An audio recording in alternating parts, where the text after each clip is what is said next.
দিতে যায়, মেয়েরা বিড়ি দিতে যায়। অলিতে গলিতে বসে বসে বিড়ি বাঁধে ক্যাসে হাসে। এত যে হাসে আপনি রাস্তায় যেতে পারবেন, আর হি হি হি মানে এত রাস্তার পাশ দিয়ে হাঁটে, হকার যায়, সব কিছু যায়। অলিতে গলিতে বসে বসে বিড়ি বাঁধে ক্যাসে হাসে। কোরআনের বিধান মানে না তারা, বেপরদাই থাকতে চাই, মেয়েরা বিড়ি দিতে যায়, মেয়েরা বিড়ি দিতে যায়। আমাদের দিকে একটা নিয়ম আছে, বেটা ছেলে যদি বেরিতে যায় তোর মুন্সিতে ফাটাম করে ঠগিয়ে লাগে, পাতা কমে যায়। আর বেডি ছেলে যদি যায় বুঝতে পারবো ওরা কত কি কহে আল্লাহ জানে। তোমার কথা আছে না, ছেলেরা গেলে পাতা কমে, মেয়েরা এলে পাতা জমে।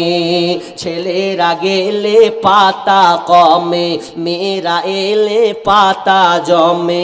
এই কথাটি কতক লোকের মুখে শোনা যায়, মেয়েরা বিড়ি দিতে যায়, মেয়েরা বিড়ি দিতে যায়।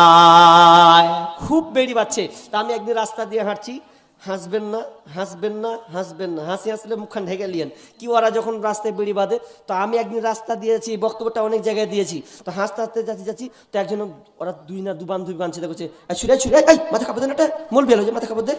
তখন দেখে ওরা মাথায় কাপড় দিয়ে দিলে, তো মাথায় কাপড় দেওয়ার পর এবার আমি কথাটা শুনতে পেলাম, তা আমি একটু দূরে যেয়ে বলছি কি ব্যাপার, আমি গেনু বলে মাথায় কাপড় দিলে, তো ওখান থেকে তো আরও তো অনেক পুরুষ গেছে, অনেক হকার গেছে, অনেক ব্যবসায়ী গেছে, অনেক লোক তো গেছে।